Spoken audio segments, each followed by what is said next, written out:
시청자 여러분 안녕하십니까? 여러분들의 건강에 보약이 되는 시간 건강 한의사 안상원입니다. 오늘부터 저희 건강 한의사 매주 수요일 날은요. 전문 원장님들을 모시고 특정 질환에 대해서 좀 더 자세하게 알아보는 시간을 갖도록 하겠습니다.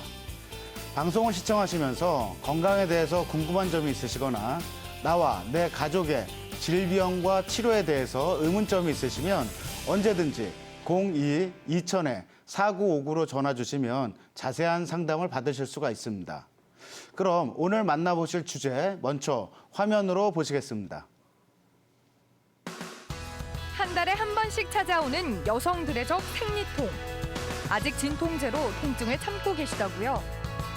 한의학으로 풀어보는 생리통의 원인과 치료법. 그리고 자궁을 튼튼하게 유지 관리하는 방법까지 지금 공개합니다.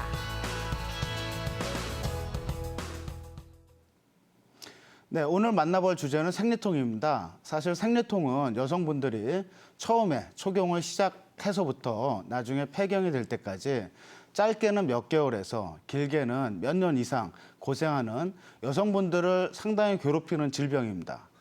일단 생리통에 대해서 알아보기 위해서는요, 여성분들의 몸의 정상적인 생리와 기능에 대해서 알아볼 필요가 있겠는데요. 오늘 여성질환 전문가이신 이주호 원장님과 또 도움 말씀 주실 박정현 원장님 함께 하셨습니다. 원장님 안녕하세요. 네, 안녕하세요. 네, 안녕하십니까. 예, 오늘 알아볼 생리통은요. 사실 여성들의 그 자궁의 건강과 밀접한 관련이 있다라고 알려져 있는데요. 우리 시청자분들도 한 번쯤 생리통으로 인해서 한의원에 내원하셨을 때 환자분은 자궁이 찹니다. 또는 환자분은 자궁이 냉합니다. 이런 말씀들을 많이 들어보셨을 것 같습니다. 이주호 원장님, 자궁이 차다라는 게 과연 어떤 의미입니까? 이제 한의원이나 이렇게 진료를 할 때 자궁이 차다 이렇게 하면은 환자분들이 병원에 가셔서 이렇게 여러 가지 검사를 하고 오세요. 그렇게 하고서 이제 산부인과 선생님한테 자궁이 차다고 한다 이렇게 얘기하면 산부인과 선생님들이 무슨 말도 안 되는 소리를 하고 있느냐 이렇게 이야기를 하는데요. 자궁이 차다라는 것에 대해서 이렇게 굉장히 냉하다 이런 이야기가 아니고요. 사람 몸에는 피가 이렇게 고르게 혈액순환이 돼줘야 되는데 일시적이거나 아니면 가끔 지속적으로 이렇게 꾸준하게 혈액순환이 불량한 아주 안 좋은 경우들이 있습니다.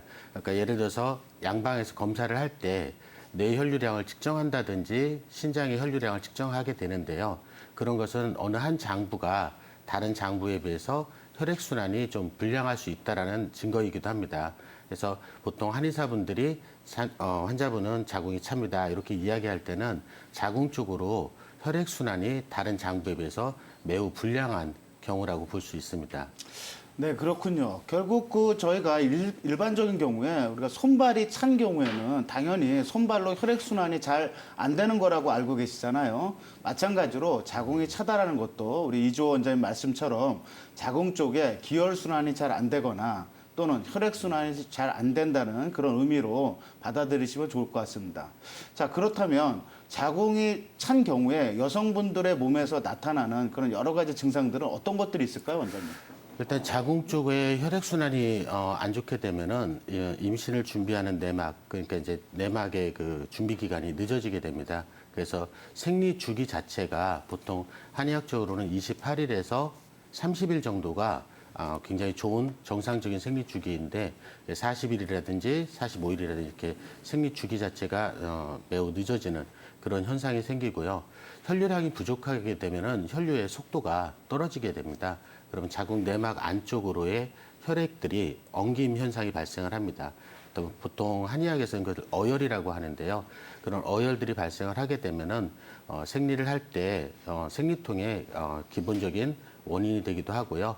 생리할 때 그 어열들이 나오면서 덩어리 피가 많이 나오게 됩니다. 그리고 결국 이런 것들은 자궁 내막이 건강하지 않다라는 이야기가 되거든요. 그래서 자궁 내막이 건강하지 않으면은 임신에 매우 불리한 그런 영향을 주게 됩니다. 그래서 착상이 잘 안 된다든지 설령 착상이 돼서 임신이 되어도 결국은 수정란이 내막에 착상되어서 이렇게 커나가는 건데 내막 안쪽으로 혈액순환이 불량해지게 되면은 수정란이 더 크지 못하는 현상이 발생을 합니다. 그래서 이제 보통 양방에서 이런 경우를 계류유산이라고 하거든요. 그래서 그 수정란이 더 크지 못하고 유산이 되는 그런 경우도 발생을 하고요. 또 이렇게 생리 상태가 불량하거나 자궁 내막 상태 불량한 게 오래 지속이 되게 되면은 자궁 내에 기질적인 장애가 생기게 됩니다. 가장 대표적인 예가 자궁 근종이라든지 난소의 물혹이라든지 이런 것들이 잘 발생하게 됩니다. 그래서 이제 한의학에서 보면 그 특징 중에 하나가 우리로서는 굉장히 이제 장점이라고 여겨지는 네. 부분인데 어떤 한 장기에 어떤 특정 질환이 생겼을 때 그걸 그 장기 자체로서만 문제로 보는 게 아니라 타 장기와 그러니까 몸 안에 있는 오장육부라고 하죠. 타 장기와 관련돼서 다른 장기의 문제가 또 다른 장기에 영향을 끼친다. 이걸 상당히 중요하게 우리는 보잖아요. 그런 관점을. 맞습니다. 그래서 이제 저도 이제 임상에서 보고 일반적으로 많은 경우에 그러니까 생리통이 있을 경우에는 뭐 소화불량이나 변비 또 요통 또 수족냉증 이런 것들이 오는 경우가 많잖아요. 예, 선생님 같은 맞습니다. 경우는 어떻게 그 치료를 어떻게 하십니까? 제가 일반적으로 이렇게 임상하면서 보면은 생리통이 심하고 아랫배가 냉하다고 호소하시는 분들은 대부분 상당수의 환자분들이 변비를 겸하고 있습니다. 변비도 굉장히 임상적으로 여러 가지가 있을 수가 있는데요. 자궁이 냉하신 분들은 자궁만 혈액순환이 안 좋은 게 아니고요. 대부분은 대장 쪽으로도 혈액순환이 상당히 불량한 경우가 많습니다. 보통 이제 혈액이 잘 공급이 안 된다라는 거는 장의 운동성이 떨어지게 되는 현상이 발생을 하는데요. 그런 경우에 아주 이제 고질적인 변비, 즉 흔히 이제 장 무력성 변비에 그 노출이 되게 됩니다. 그리고 또 보통 하복부가 냉하면서 등 허리 쪽이 따뜻한 케이스는 거의 없습니다. 그래서 보통 자궁 쪽이 냉한 환자분들은 등과 허리 이런 쪽에도 통증이 발생을 하게 되고요. 또 그런 분들은 허리 쪽 순환이 불량함으로 인해서 다리가 상당히 차게 됩니다. 그러니까 다리 쪽으로 혈액순환이 불량하게 되면은 저녁에 쥐가 난다든지 아니면 여름 같은 때에도 양말이라든지 스타킹 이렇게 따뜻하게 해놓고서 주무시는 그런 환자분들이 꽤 많습니다. 그래서 보통 저희가 치료할 때는 딱 자궁만의 혈액순환을 개선하는 그런 치료제는 한의학에 별로 없습니다. 보통 한의학에서는 상, 중, 하로 나눠서 어느 한 부위의 혈액순환을 좀 더 증가시키는 그런 쪽으로 치료를 하게 되고요. 그렇게 되면 자궁 쪽도 상당히 많이 기능이 개선이 되어주고 특히 다리 쪽에 그 냉감이 많이 완화되는 그런 경우가 많습니다. 네, 그렇군요. 그 한의학에서는 차다 또는 뜨겁다. 이 두 가지 관점을 굉장히 중요한 어떤 진단의 포인트라고 이렇게 생각을 하고 있습니다.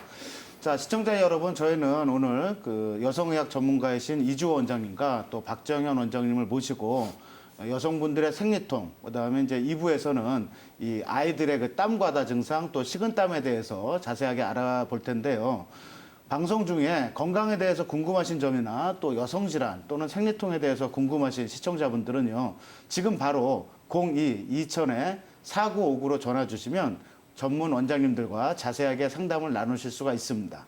자, 그렇다면 이주호 원장님, 네. 그 여성분들의 정상적인 생리라는 것은 어떤 걸까요?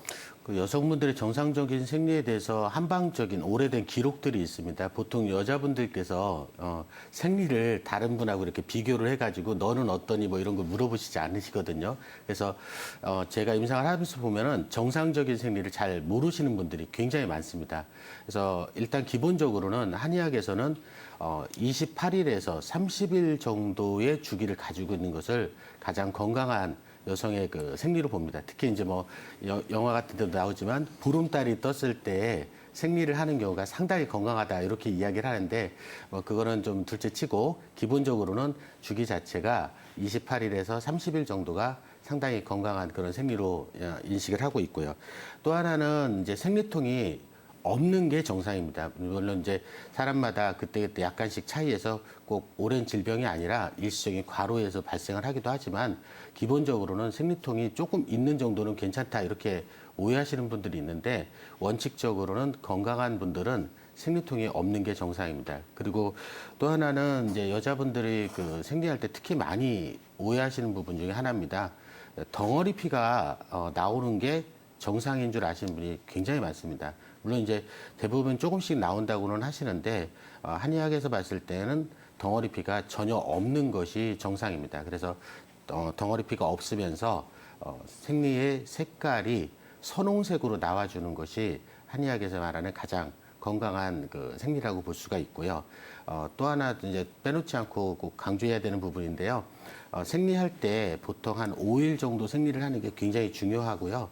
생리를 보통 뭐 너무 짧게 한다든지 아니면은 어떤 환자분들은 보통 한 달에 보름 정도 생리한다고 이렇게 내원하시는 분들도 있긴 있습니다. 그래서 여자분들께서 5일 정도 생리를 하고 그 이후에 찔끔찔끔 이렇게 묻어 나오면서 11일이라든지 보름까지 이렇게 생리를 하는 경우는 실제 생리라고 보기는 좀 어렵고요. 자궁 쪽에서 내막이 탈락한 이후에 그 탈락된 부위가 빨리 회복이 안 되면서 계속적으로 약간씩의 출혈이 있는 걸로 생각을 하셔야 됩니다. 그래서 예. 네, 그렇군요. 결국은 이제 정상적인 건강한 생리라는 것은 규칙적인 주기도 중요하고 또 이 덩어리가 지지 않는 상태, 그러니까 결국 생리 혈의 어떤 그 성상도 중요한 거겠죠. 네. 그다음에 이제 생리가 지속되는 기간, 또 마지막으로 이제 그 생리가 끝날 때 얼마나 이렇게 좀 깨끗하게 끝나는지 뭐 이런 것들이 이제 건강한 생리라고 판단하는 기준이 될 것 같습니다.